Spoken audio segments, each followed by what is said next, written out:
John Lee Wetton. What's your son's name? Aiden. Two. Ian and Aiden. Oh. My son's name is Henry. Good morning. If you could have a seat, that'd be wonderful. Thank you. Oh my gosh, we haven't had such a great turnout since before COVID, so yay for the class of 27. That's wonderful. Thanks for being here. So thanks for joining us this morning. It's so wonderful to have you here. I imagine that many of you are sitting in those seats and having a hard time believing that your son is almost finished with the first half of high school.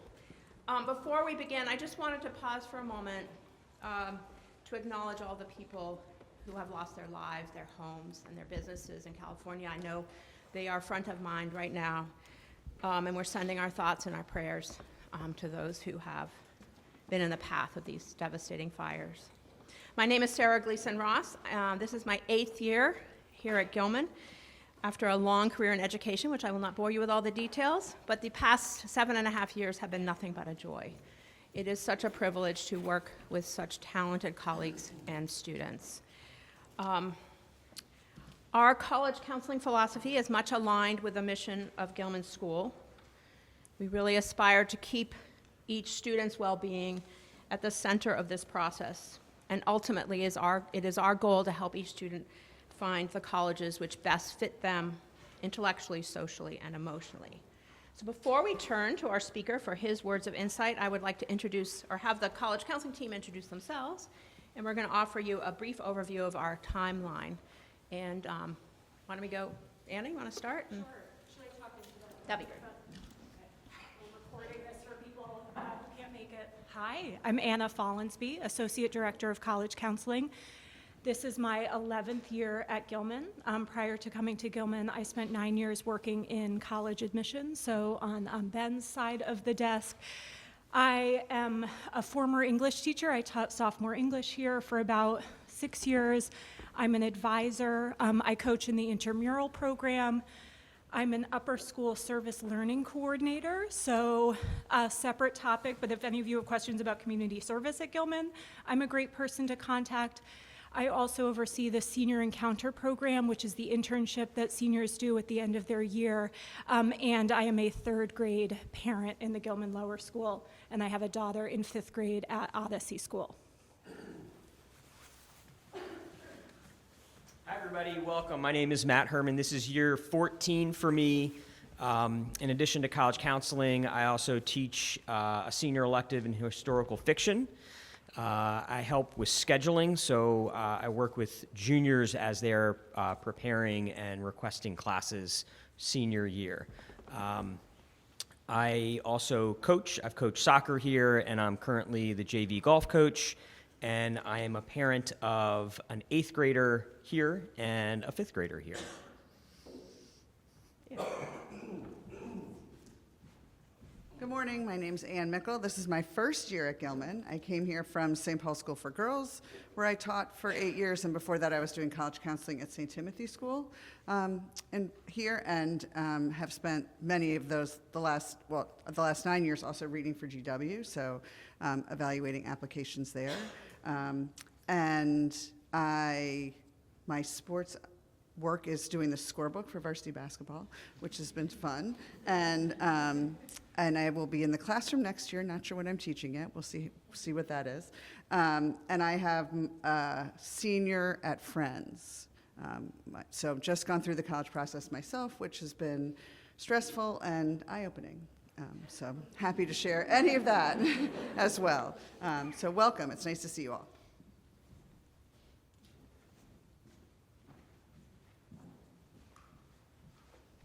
Hi everyone, I am Shrey Filardi. I am just the office manager for our team. I get the privilege of just being able to support them in their work and support you guys and your boys. My husband is Matthew Filardi in the middle school. We're both in like our 1st/2nd year being here, and it's been a joy. I'm also the PSAT and AP coordinator for our school, so if you ever have any questions with that, I'm happy to help. But thank you for being here. All right, thank you, everybody. As you can see, there's a wealth of knowledge here, and I'm very grateful for my team. We thought we'd just split up the timeline, and share the wealth here. So Matt's going to talk about the spring because he's in charge of the trip, the college. Yeah, so one other thing, I'll talk about that too, with the college tour that I lead. But there will be a couple of programs that we'll have for your boys and for you all.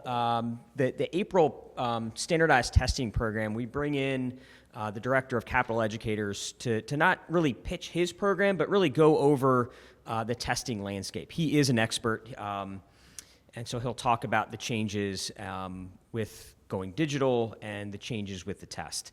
And so we'll have additional programs, and then in June, I lead a college tour. So you should have received an email, a save the date email. Good, I'm seeing a couple head nods. And so pay attention to that. So if your son is interested, or if you are interested for your son to go,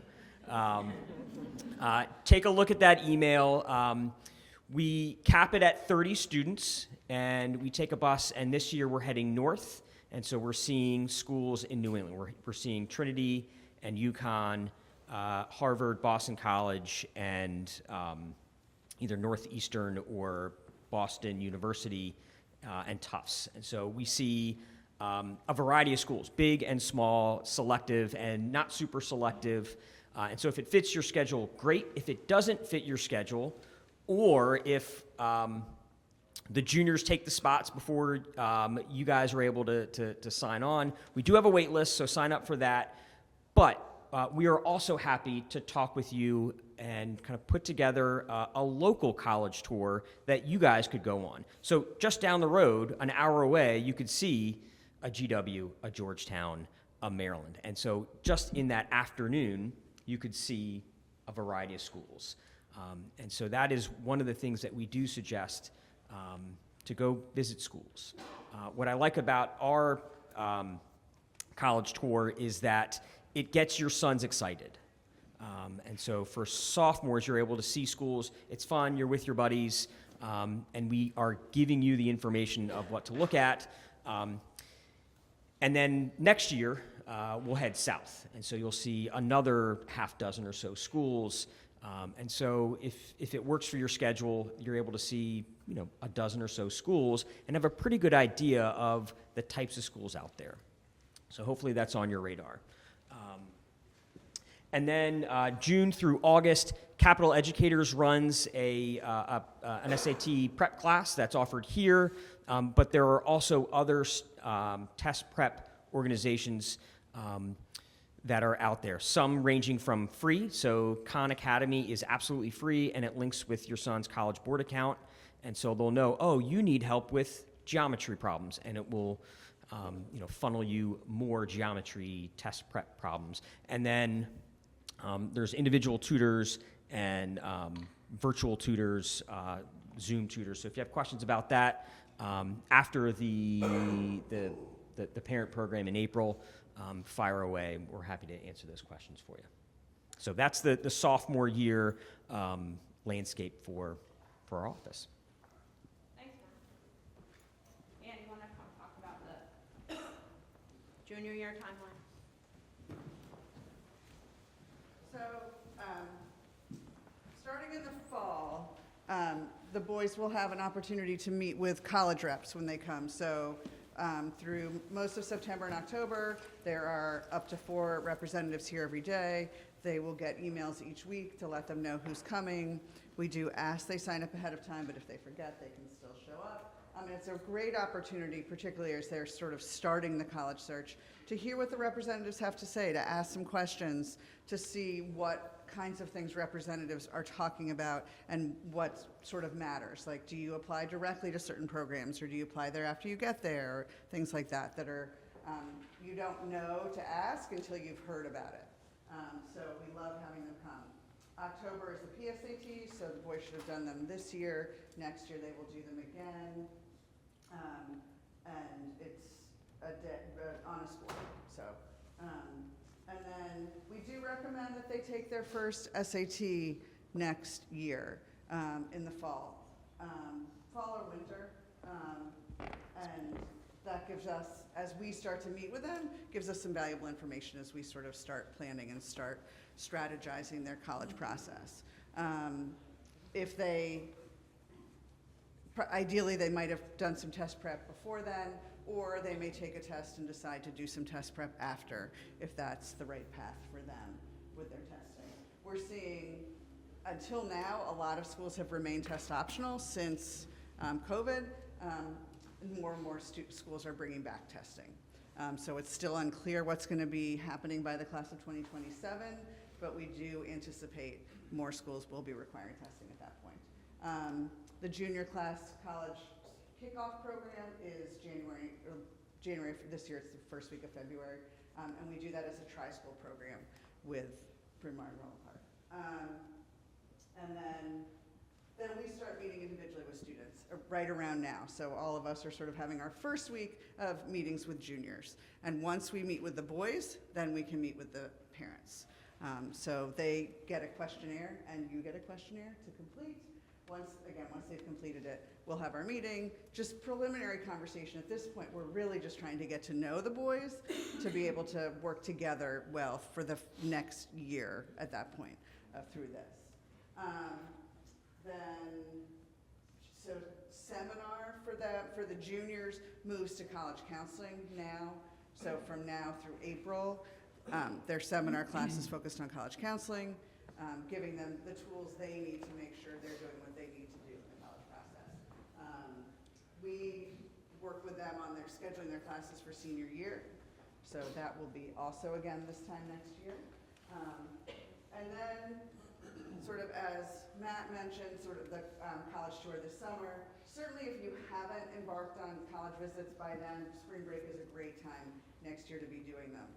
And we'll talk more about sort of the idea of like wherever you are, just visit. Just get on campuses wherever you can, just to see what you like, what your son likes and doesn't like, and what matters as he visits. And it's okay, whatever matters is okay. If they're like, this is a beautiful campus, and I see myself at a place like this, that's great. If they visit a school in the city and they're like, I really like the vibe of being on an urban campus, that's great. All of that helps us work together better, the more information they have. The next summer's college tour will be south, but this year's north. And then again, by next summer, the more they can do to be drafting essays and starting to look at applications, the better their fall of senior year will be. And no, they will hear that 100 times over, start early, do it over the summer, and many will not listen. But if they listen to the seniors now, they will hear the earlier you start, the better, and still, they may or may not choose to hear that. So, yeah.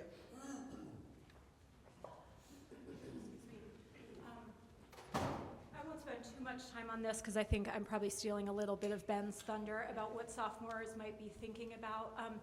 And we will share also these slides with you all after the program, so know that you'll have access to these. We did teach one cycle of 9th grade seminar last year. I'm sure your boys came home and told you all about it in their full report on their school day each day. And so this is a lot of what we also talked with them about, kind of what they might be thinking about. We'll have 2 guest appearances in sophomore seminar later this spring, and we're going to cover a lot of this same information, because this is probably one of the biggest questions we get from students and parents. Well, what should I be doing? I know this is so obvious, but the very best thing students can be doing is doing their best in school. Their academic record is going to be the most important factor in the college process. So it's doing their best and also really developing good habits of studenthood, right? So seeing teachers when they need extra help, proactively asking for an extension rather than simply not turning something in, using resources like the Writing Center, the Math Lab, the Science Help Center, thinking about the appropriate level of challenge, right? What honors classes are the right fit, what's too much, and we're happy to have those conversations, certainly with sophomores about their schedule for next year. Something sophomores will have to think about is, do they want to take 5 or 6 classes next year? So we're always happy to give some guidance on things like that. We also are hoping that students are developing some intellectual academic interest outside of the class. So very often the most compelling college applicants are kids who really love learning. They find true joy in learning beyond simply the grades. I know that's easier said than done, right, as I'm fighting with my own third grader every day about homework. So I know it's not as simple as going home and saying, hey, Johnny, Miss Follansby told me you have to love learning, so, go do that, please. But I think as much as your son can just cultivate some interest, whether that's reading books or listening to podcasts on topics that are of interest to him, or reading articles, reading the newspaper, right? Because that's going to make him a naturally more interesting college applicant when he can articulate stuff that he's curious about.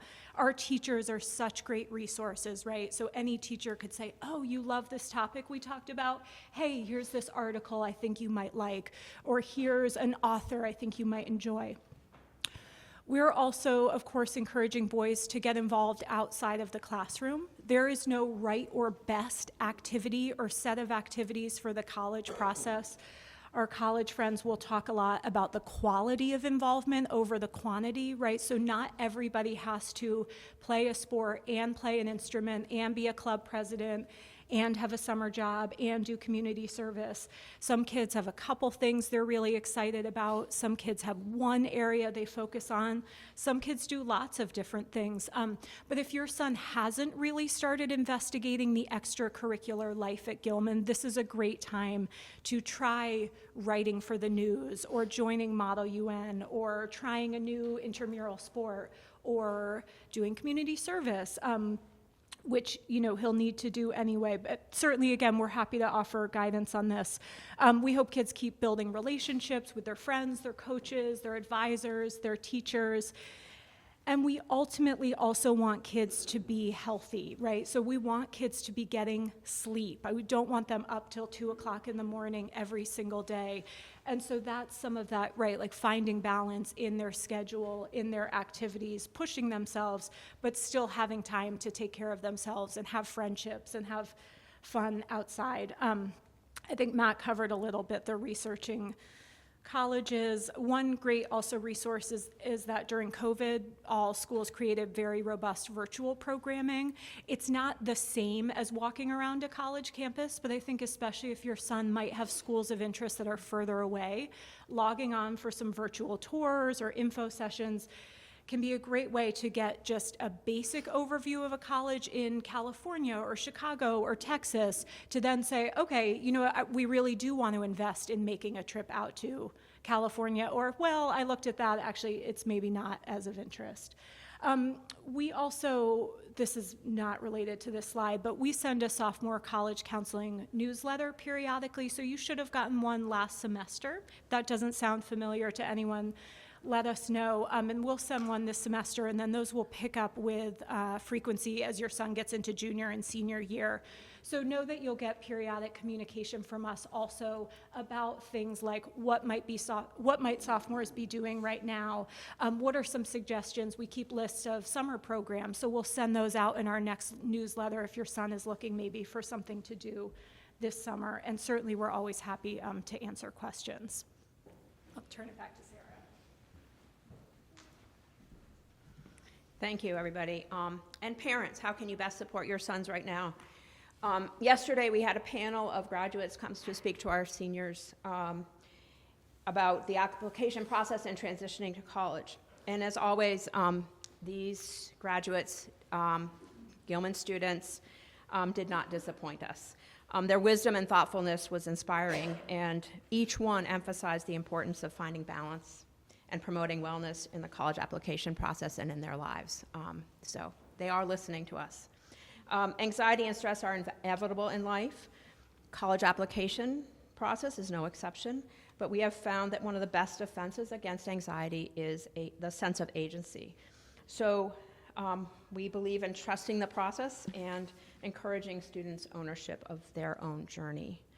We recommend, we've already addressed to talk about visiting colleges and virtual visits, so that's a really important idea right now. And we don't need to remind you about the price tag that colleges carry. So it's never too soon to have open and honest conversations with your children about finances. We also have partnered with College Money Method, as you know, and I think they're an invaluable resource to help us really look ahead to the future and how to plan financially for college.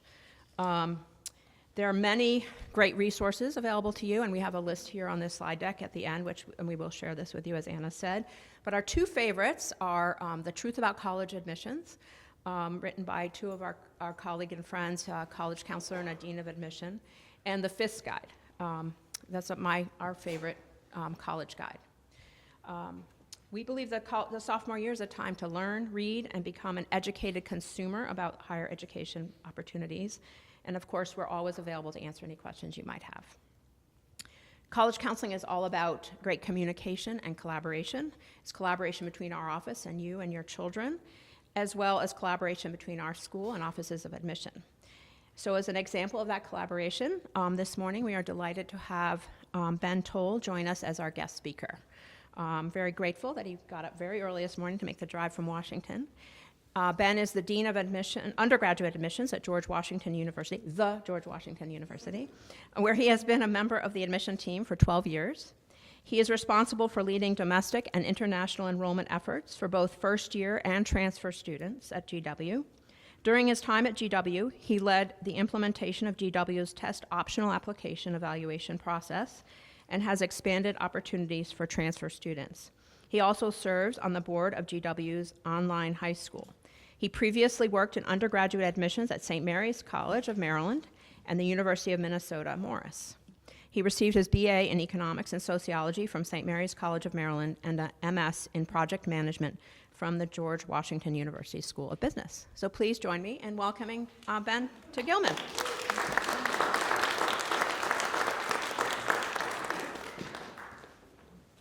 Well, good morning, everybody. How many of you, this will not be your first time with a child going through the college application process? All right, so we got an even split of people who have done it once versus people who are brand new to this process.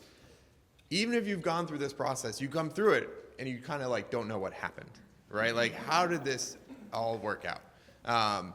And there is so much news, hype, clickbaiting, and it's all designed to just like amp up the stress levels, right? And then for your students, as those stress levels amp up, they start shutting down. And as we go through this process and starting early, having this conversation, as they're in their sophomore year, allows us to introduce these topics, introduce them with calm, without a sense of urgency, so that they're always looking forward to this process. And hopefully as a family, it can be actually a process of joy, right? Because this is them selecting their, I'm sorry to use this term, home for the next 4 years, post-high school, right? We want them to be excited. We want them to feel like they played an active role in making that choice. Ultimately, at the end of the day, their success post-graduation will not be from the name of the institution, but from what they did at the institution, right? But so much of this process is, I want to get into X, right?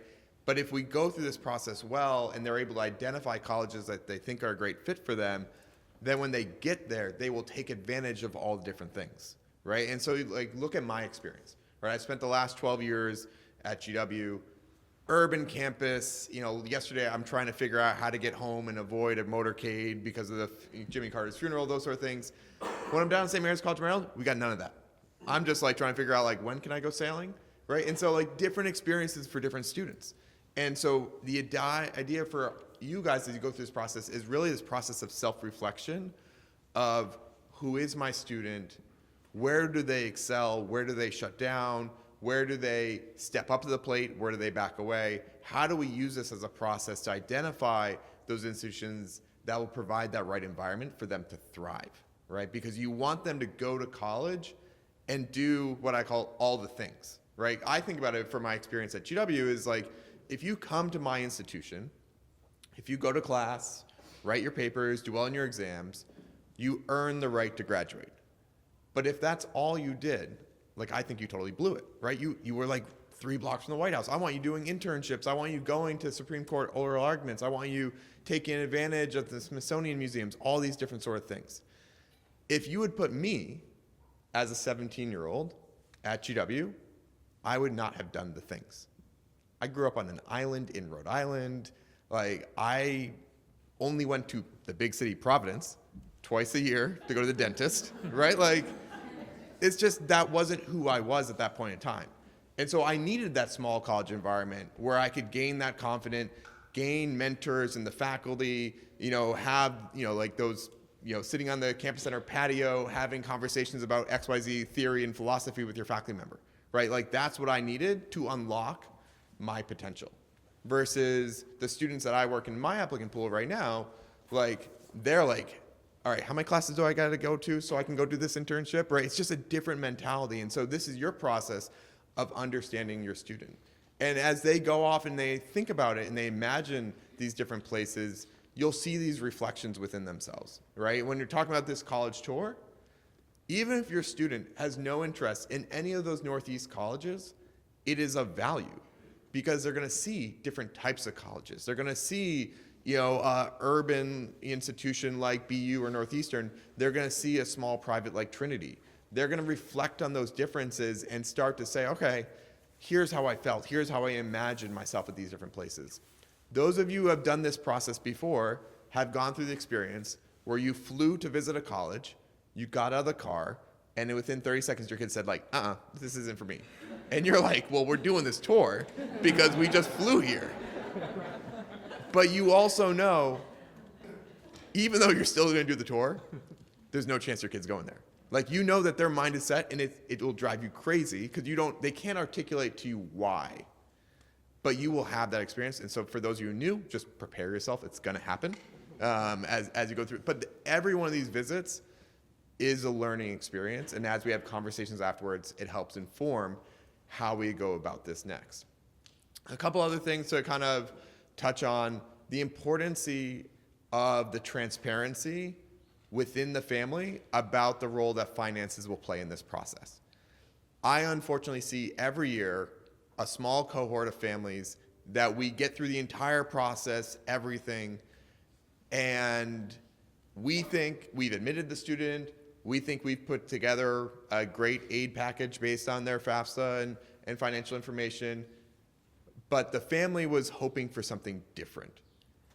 And quite honestly, had we known that from the beginning, like, we could have provided that caution, right? Like, hey, this is how we award. If your FAFSA says X, like, we're going to fill the other part of it, but we're not going to go above and beyond that.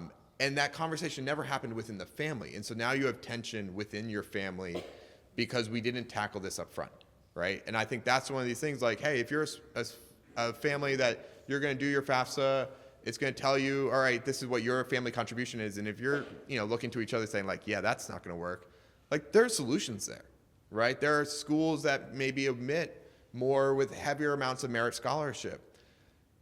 You need to have that conversation internally and then have those conversations with your college counselors because they see those decision patterns every single day, right? Like, while we do not like say out loud, like our scholarship matrix and rubric, because your counselors see so many application results every year, they basically can figure it out, right? They know a school like me, like, yeah, it doesn't get better than this. But they know another school that looks like me in New York, whose name starts with an F, who basically their scholarship amount max is like $20,000 more, right? And so like that's something that they can say like, hey, I know you love GW. If you're looking for merit, you're probably looking at top level is going to be this. But another school that looks like that is this one, and their top level is this other amount, right? Like, so just have these conversations up front because we talk about building a list and we'll use terms like safety school or match school, target school, reach school, but there also has to be a secondary list, which are those same descriptions, but almost from like a financial standpoint, right? Like, there's a way for any student in the country to go to school tuition free, but it's going to require a strategic list, right? And therefore being open to going to those schools they're going to offer those different things. And so again, like, money is an uncomfortable topic for us, we sometimes don't want to have those conversations, or we want to like hope that that's not going to become a factor.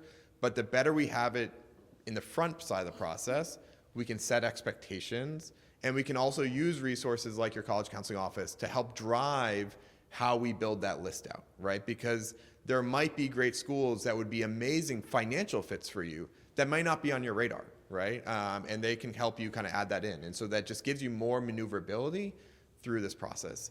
Throughout your entire college search, you want to be opening doors of opportunity, not closing doors, right? And so you want to make sure that you're giving yourself the most flexibility in this process, right? Like I'm coming from a proudly test optional institution. You know, we went test optional before the pandemic, but I'd be crazy if I told you like, oh, you don't need to do testing in your preparation.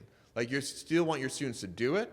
You want your students to go through that process. They might do test prep. They might try SAT, try an ACT. And therefore you have it on your side to then decide, do we use it or not in the application process? But if you don't go down that path at all, which, you know, like is, you might just be closing doors on you. Because one of the things that we've seen as schools have adapted in the pandemic, you know, they were saying, all right, we're doing this for a 4-year pilot or whatever. And we have now started to see some schools that are making choices before the end of their stated pilot, right? Which then puts you in a position of like, well, they said X, but now they just said Y, and we don't have any more time to solve this problem, right? And so like, that's one of the things like you just have to protect yourself and keep those doors open to you. Again, you now have those scores. You can figure out like, are these scores going to be of help to me in the process? They might be of help at these schools, but maybe we're going to go test option on those schools. And those are conversations you can have with your college counseling office as you go through it. One of the things that's really hard about us as colleges is we are sometimes terrible communicators. And we don't intend to be, but our audience is so wide and our audience is so large, right? My applicant pool is about 27,000 applications. They're coming from all 50 states. They're coming from 130 different countries. And sometimes, you know, we get asked questions that we try to answer, but in a way, how do we answer it for all the different nuances of your experience, right? And, you know, one of the great parts about having an applicant pool like that is I travel internationally a bunch, you know, for recruitment. And especially when you go across cultures, you sometimes see like how what we are intending to say and what is being received is like just like two ships passing in the night, right? And so one of these things is, you know, we will get asked a question, oh, is doing research as a high school student, you know, good for your application? And like our answer is like, oh, of course. Like that would be like, that would show us that you've got academic drive. It shows that you've got independence. You know, you're making connections and with faculty, blah, blah, blah. But in doing so, in making that answer, which is a good faith answer, we then propped up an entire micro industry of grad students selling access to research projects to high school students, right? And so like, that's one of the things of like, we say one thing with one scope of action, but then it gets almost like over-interpreted, right? You've saw on those slides that there is no like magic formula. There's no special club to join and become the president of. We are trying to take students from wherever they are coming from and understanding their context. The amount of effort and intentionality we build in the application process is both the blessing of the process, because it allows us to see every student as an individual, but it's also a curse because it means that we can't give you definite answers. Like American college application process is very unique in the world. You know, I was in Guangzhou this October, and in between college fairs, we went to the zoo to see the pandas. And one of the other college reps who was with us was from England. And like, you think you're confused? She was completely confused as we tried to explain to her how we do this process. Because there, it's a much more exam-based process. It's just much more cut and dry of how they do it. And so, and that's because like within the US, there are so many different experiences, right? We talk about, you know, high school rigor and taking, you know, challenging courses. Well, what does that mean? You know, I grew up in a place where if you took an AP class, your first AP class was US history with Mrs. Gardner in junior year. That was it. That was the entry point. And then maybe your senior year, you might take a couple more. Versus, you know, I got in Montgomery County, like kids taking 2 AP classes their freshman year and taking another 10 to graduate because they applied for some special program they applied to in 8th grade. And so like that puts us in a place that how do we say what is rigorous when students are coming from all different curriculums, all different backgrounds, all different experiences? And that's why we sometimes can't give you the definite answer of like, you should do X, because we need to understand where you're coming from. My first visit to Gilman, I was doing the math and it's a little scary, was when your kids were either born or were 1-year-old, right? We build these long-term relationships with your schools, with your counselors, so that we can best understand and bring that knowledge into our admissions committee, right? There's 22, 25 different members of my admissions team. We also bring, as Ms. Mickle mentioned, like she read for us previously. And so we bring people from the outside to also contribute to that process. And when that file goes to the admissions committee, not everyone's going to be an expert in Gilman, but the person who is the expert in Gilman is the one who's leading that conversation, so that as my team members have questions about curriculum, they have questions about what the students are doing, those sort of things, they can bring that knowledge into those conversations, right? This is all designed to make it personal through the process.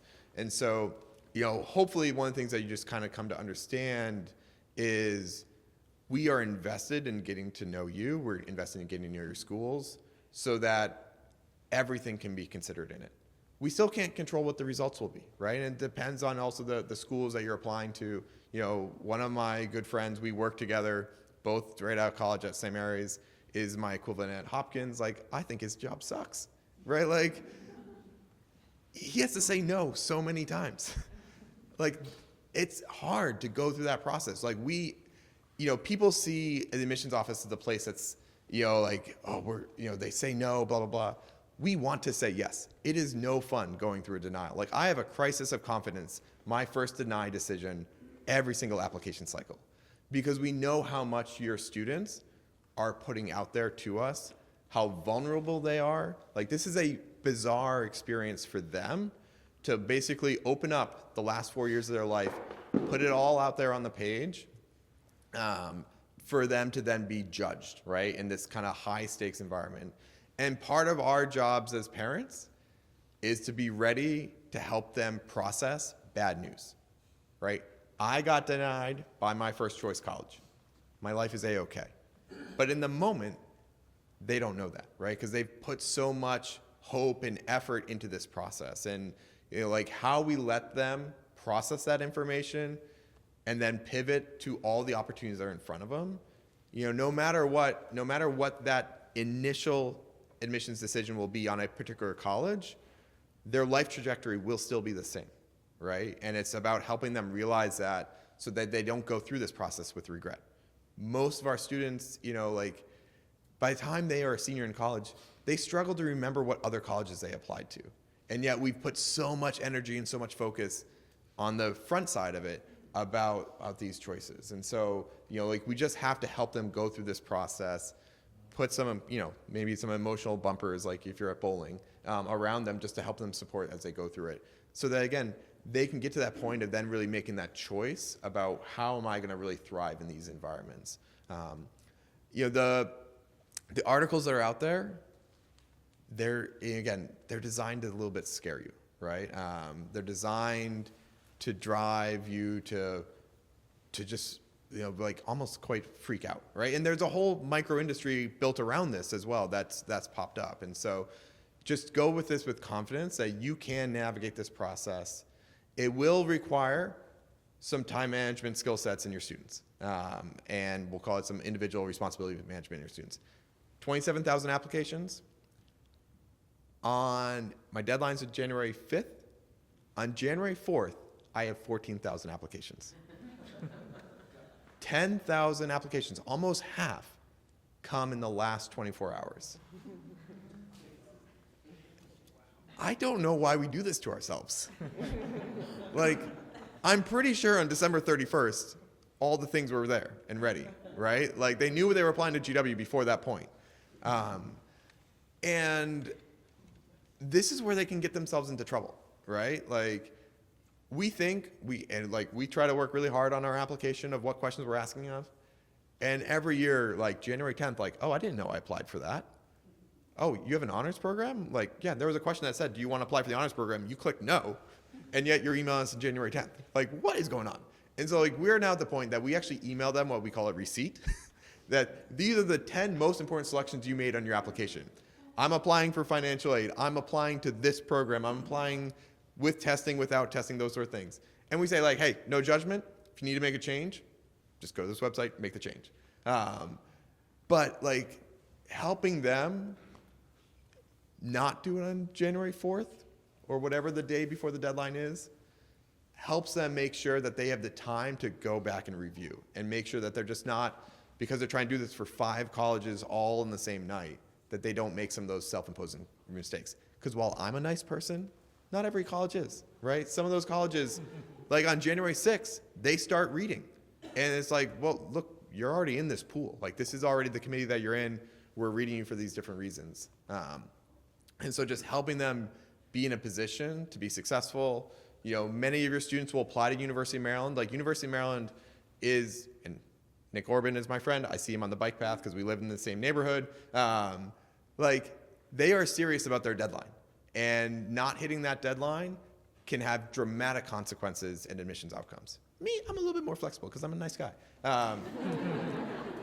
So, like, just again, you've got to help them put themselves in the best position of success. And you don't want what I would call an administrative error to have a life-changing impact as you go through this process. And so, like, that is one of the things that, like, as parents, I can't help you with. And it's probably one of the trickiest responsibilities you have, because you know your students, you know what happens when you push them, you know what happens, you know, if you leave them a little bit too much leash. Like, you have to figure out what that balance is so they can get to that point of success as they go through the process. So I'm going to pause there, because often you guys have better questions that help kind of unravel some of the things that we think we're doing great at communicating, but it turns out, you know, we're just communicating mud back out to you guys. And so I'll open up to see what questions, what thoughts do you guys have as you approach this process for the next 2 years? Or the most thorough presentation ever. Yeah, so, I mean, I think what I see is sometimes helpful is, let's say you do some early college visits that are not, like, it actually doesn't matter what the names are, but it matters what the types are, right? So, like, let's say you do this, you know, college tour up to Northeast, and they come back, like, mind blown by Trinity. Now it's like, all right, we need to find more schools that look like that, right? And you can do this locally as well. Like, go to Gettysburg, right? Go to, you know, maybe University of Richmond. Like, you can really, in the DC, you know, Mid-Atlantic region, get a really nice cross-section of schools. And even, like, let's say in the urban environment, if you spend a day where you go to GW and American or GW and Georgetown, like, you're going to see 2 very different experiences despite the proximity only being 4 miles, right? And so that can be just helpful to see your student react to that, understand, okay, if you like this, we need to kind of find what are those similar, you know, type schools to help you just kind of narrow down of, like, I've got this US News ranking, and, like, but we're gonna swipe off half of them right there.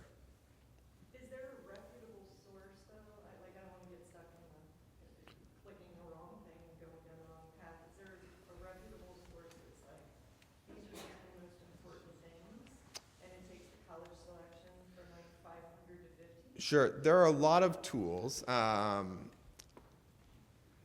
think, you know, like, College Board's Big Future has some filtering on it. Like, a lot of these things they have, and, you know, like, different tools that you can start putting things in, and it will start narrowing down.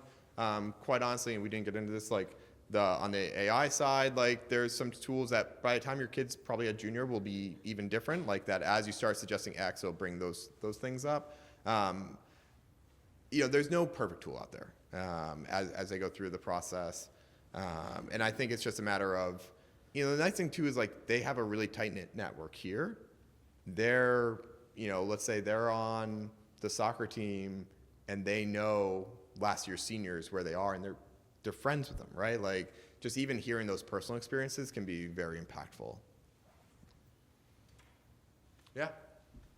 Last time I did this a couple years ago, put in interviewing the early touring process, kind of the difference between just walking around a campus, going on an actual formal tour, like, are you supposed to like let them know you did the tour? Yeah. Or should they say, oh, they're really interested in this? Or even they can still do interviews, like that wasn't really clear whether there was ever an interview process. Can you speak to the kind of the spectrum of things in the early tour process of like, should you make sure they know you visited, go on Yeah. the tour versus just walking around and kind of. So colleges, by the sheer volume of their application process, have actually quite sophisticated data on you and your students, right? And so any engagement you have with them is likely to be tracked and tagged through this process. And some colleges may use that in the selection process. Despite all the articles, colleges are incredibly insecure. They love to be loved, right? And some of them will use data that's available to them to,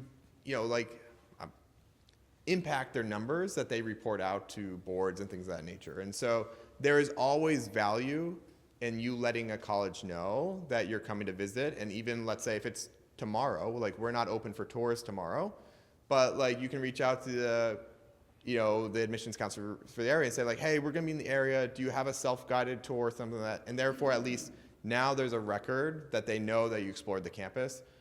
Whether that's gonna impact the application or not, it's gonna probably depend on the school, right? But like, you don't want to close a door, right? Versus if you let them know, all you're doing is opening it. Whether you end up walking through that door or not doesn't matter as much. You're just maintaining that maneuverability. The interview process is very problematic, I would say. There definitely are some schools that still do interviews. I proudly killed our interview program because it wasn't connected well to like outcomes. And some schools still maintain it as sometimes almost to be like a hoop to make people jump through to see like, hey, are they jumping through any hoop that we put in front of them as almost a measure of like their affinity for that school. Other schools are doing it just to make their alumni feel good. And like, I'm convinced that the interview write-ups just go into a circular trash can, but they're able to say that we had 1,000 alumni volunteer to support the institution, right? And so, the different motivations that are out there, could be very variable, right? If a counselor is reaching out to a student to do interviews, like, it's definitely something to be considered, but also like, you've got to like coach your student, right? This is probably the first time they've ever been in that type of evaluative interview experience. We apply for jobs. We know what a job interview looks like. Every time we do it, we get better. And one of the things that we used to see at GW is the first students to sign up for the interviews would be our early decision candidates, and they would do our interview first because they wanted to go to GW the most. I actually wish they had done 2 interviews before they came to us, so they would just be a little bit more refined and more polished. And so we'd get students who had a lot of desire to be at GW, but the interview process was a new experience, and they just weren't really equipped for it. They didn't have done the prep or those sort of things, and no one had kind of like walked them through of like almost like expectation management of that thing. So I think like interviews, they can be impactful, but like, you can't walk into that cold, right? And again, we think about like the job interview process. Like, I go into a job interview, I don't know what questions are going to be asked, but I know what takeaways I want to impose on them. A student needs to have the same approach. And so again, like, just be aware that they're going to need a little bit of help to get ready for that process if you're going to choose to do so. Question about honors programs in schools. If you apply to an honors program, and you don't get into the honors program, are you automatically pulled into the regular application? Yeah, I mean, the question will vary by school, but in general, yes. Most places, like an honors program almost is like an additional thing that's being added on top to make the offer more enticing and things of that nature. And so if you're not selected, most likely you're then rolling down to the regular process. You know, for us, we have like a 7-year BAMD program, which attracts a great number of applicants. The acceptance rates on it is less than 1%. But all those students still are considered for regular decision in our process. I think this is a good point, though, of understanding that at many institutions, there are so many different complicated enrollment goals that are being desired, right? So I look at my institution, you know, my top line goal is to enroll 2,500 students. But in reality, I have 7 different school goals, right? Because of those 2,500, I want 230 to be engineers, I want 450 to be international affairs, so on and so forth. And this just keeps on multiplying. Like in total, just in headcount counts, I have about 24 sub-goals of all different population types of students. And this is why we sometimes, when we get an outcome that surprises us, like, oh, I thought I was gonna get in here, like it's often not about you, the student, it's about that institution and the matrix of different goals that they had, right? And it's just like, oh, like, and think about like from a sports analogy, right? Like, if my team, we've got the #1 pick in the draft, and the best player in that draft is a catcher, but I already have an amazing catcher, I'm probably not selecting the catcher. I'm selecting someone to fill the need I have. And that's what's happening in all these different admissions committees. They're thinking about how do all the different applicants, you know, one, are they admissible? And then how do they fit the different needs and goals that we have? And so, you know, it might be that you were an amazing candidate and there weren't flaws in your application, but you were applying for this program and we had 45 seats there, right? And so just understanding that, you know, you might see your result and then you know of someone else getting a result and it doesn't make sense to you, but it could be about your students weren't being compared against each other. They were in 2 different pools within that school's application review process. And so again, like, that's kind of the complexity of what's happening as a school makes their admissions decisions to kind of build their class. You know, I often think about it of, you know, when we do our reviews, the first phase is determining admissibility, right? Like, we want your students to be successful at our school. That's what we're doing that review for. I go back to my experience. The way that we break down an application at GW is almost remarkably the same as what we did at St. Mary's College of Maryland. Now, the factors that we then make the decisions on might be different because they're different types of schools, right? But so we kind of go through a 2-phase review of like, is the application viable, right? Like, could they find success here?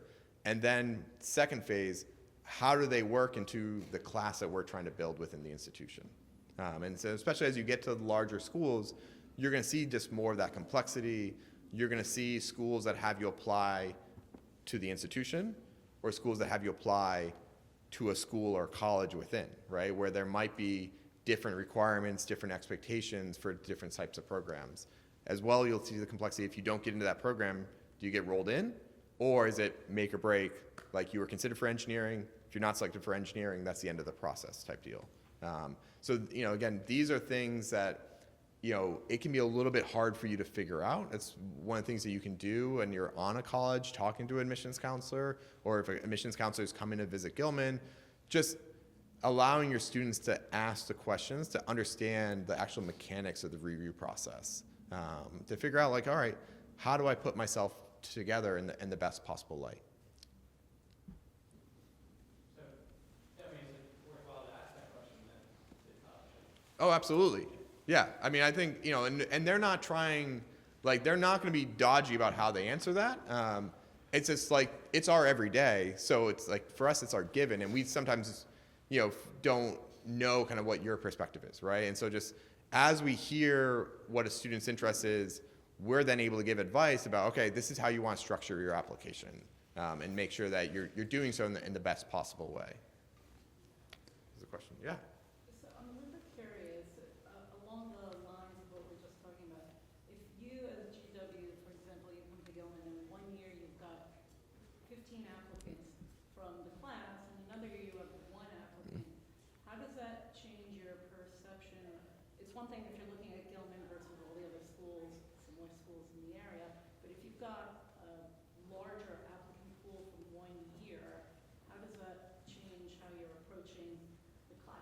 Yeah, that's a great question.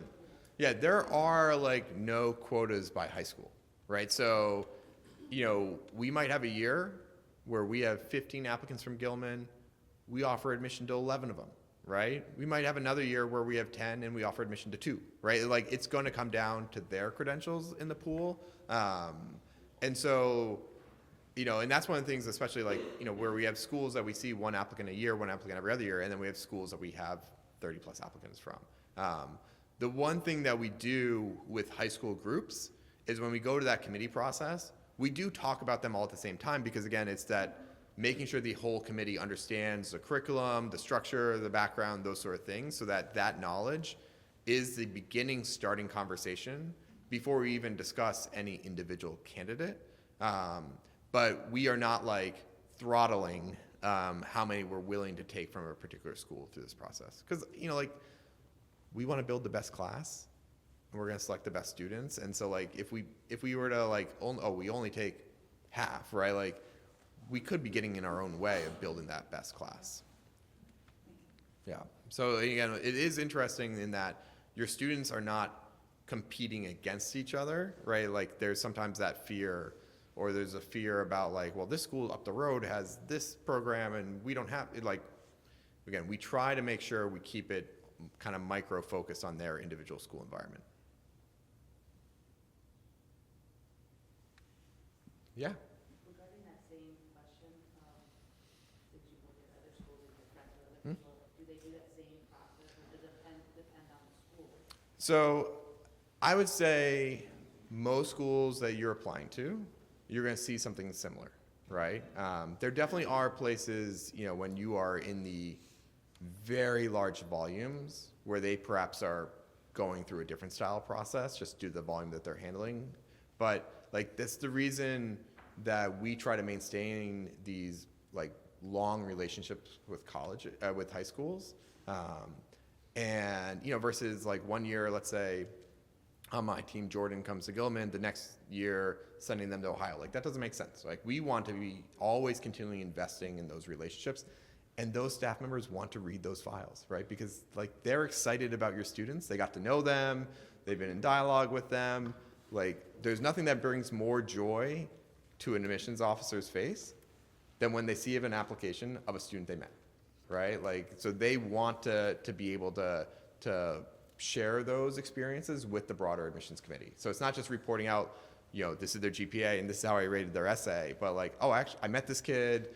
They're really passionate about X, Y, and Z. Like those things are what gets talked about in our admissions committee. Do have one word of warning. In the and in the world of AI more and more, the essay. So I 100% understand why a student might want to embrace using a tool to help them with their essay. Because you're scared, right? You're trying to put together the most perfect application. And you maybe have self-doubt about your writing skills, blah, blah, blah, those sort of things. As a student, as a family, you do not have the luxury of reading 1,000 essays plus a year. And so you go and you use a tool, and it creates you this thing that looks like an essay. It's got really nice words in it. It's got some prepositional phrases in it. Smells like an essay. If you could eat it, it would taste like an essay. But if you read it after reading 1,000 essays, you would experience an emotion of frustration. Because I just read this paragraph, and I have no clue what happened, right? And so, like, one of these things of just helping students understand is we give them more grace than they think we do. That we're not like, I remember like once upon a time in Microsoft Word, you could press that button and it would tell you like your writing level. Like we are not judging them in that way. We are trying to add value to their application of what admissions committee can discuss. But I think sometimes they are scared about their actual writing mechanics that they lean towards a tool that, while it, at first glance, if you had not seen any other college application essay, you'd be like, this is amazing.